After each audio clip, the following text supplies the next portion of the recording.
Salud en directo, América de France 24, Mar Romero Sala con nosotros en el estudio. Mar, bienvenida nuevamente. Vamos a seguir hablando del VIH y el SIDA en el Día Mundial de la Lucha contra estas enfermedades. Ahora, para retroceder en el tiempo, Mar, ¿por qué? Porque ¿cuáles son los orígenes de este virus y también de la enfermedad, ¿no? Para dar un poco más de contexto. Claro, tenemos que ir hacia atrás para entender lo que está sucediendo hoy en día. Eso como siempre, ¿no? El virus se prevé, se calcula que saltó de los chimpancés a los humanos alrededor de 1920, en los años 20. Probablemente fue en Camerún, pero no fue hasta que llegó a Kinshasa, la capital de República Democrática del Congo, que ahí empezó a expandirse. ¿Por qué? Pues era una tormenta perfecta un poco. Kinshasa en ese momento era una de las ciudades que más rápido crecía en la región, que más se estaba desarrollando, y eso ayudó a que se fuera expandiendo por toda la región de África, por ejemplo, subsahariana, ¿no? Y además lo hizo de forma relativamente silenciosa por varios factores. Primero, por el tiempo que pasa entre la infección del VIH y que se empiecen a desarrollar los síntomas de la enfermedad, el hecho también de que el VIH ataca el sistema inmune, entonces estos síntomas se manifiestan como normalmente otras enfermedades o otras infecciones que aparecen y que no son necesariamente nuevas, ¿no? Entonces eso también hacía que fuera menos visto y también, por último, obviamente, porque estaba sucediendo en una zona que no estaba tan investigada, que no tenía tantas herramientas para el control de las enfermedades, ¿no? Así, poco a poco, se fue expandiendo por el mundo y se calcula que, por ejemplo, a Estados Unidos, que es donde empezó, donde se dio el primer grito de alarma, llegó a través de Haití, probablemente en 1969. Así, esa fue la fecha que se ha dado después de estudios genómicos. Ahí fue que se identificó el problema, sí. Se vio que estaba afectando a hombres, sobre todo que tenían sexo con hombres, hombres gay, hombres bisexuales, y no fue hasta 1983 que se aisló el virus, se identificó y se vio que este era el virus que estaba causando la enfermedad. Y ahí también empieza la historia de la discriminación, lamentablemente. Totalmente, en los 80 en Estados Unidos, ¿no? Hoy vivir con VIH tienes la oportunidad al menos de que se viva como una enfermedad crónica, pero en su origen era una sentencia de muerte para todos los que recibían el diagnóstico, de nuevo especialmente hombres gay o hombres bisexuales. Y tenemos algunos ejemplos de eso, que son los nombres que recibía el SIDA al inicio, ¿no? Primero se le empezó a llamar GRID, que era Gay Related Immune Deficiency, o sea, deficiencia inmune relacionada con los gays, pero es que incluso llegó a apodarse la enfermedad de las 4 Hs por las comunidades de las que afectaba: homosexuales, hemofílicos, heroinómanos y haitianos, ¿no?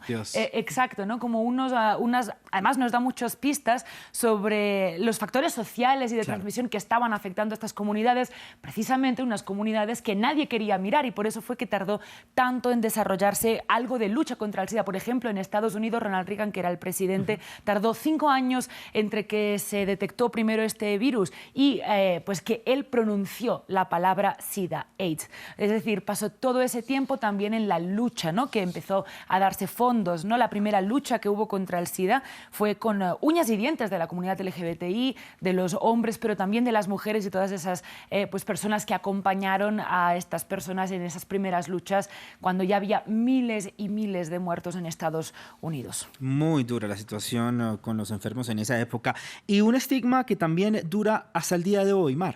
Claro, ¿no? Aunque el conocimiento sobre el VIH ha aumentado muchísimo y hay mucha más sensibilización, también hay muchas más oportunidades, no quiere decir que hoy en día estemos exentos de vivir con este problema. Vamos a poner un ejemplo, y son los países que restringen a los hombres que han tenido contacto sexual con otros hombres de donar sangre, a pesar de que hoy en día hay herramientas para hacer pruebas antes de hacer transfusiones, que se sabe ya que nada tiene que ver con la orientación sexual, sino que tiene que ver pues, con conductas y con exposición al riesgo, y que eso le puede pasar a todo el mundo. A pesar de eso, hay países donde todavía está prohibido donar sangre si eres un hombre gay o bisexual. Por ejemplo, aquí en nuestra región, Venezuela, pero también Turquía, Grecia o China, y hay múltiples países. Estos son solo unos ejemplos que ponen restricciones de tiempo entre 3, 12 meses, algunos hasta 5 años, desde el último contacto sexual con un hombre para poder donar sangre. Estamos hablando de países como Estados Unidos o Canadá en el continente americano, pero es que también Francia. Entonces vemos que hoy en día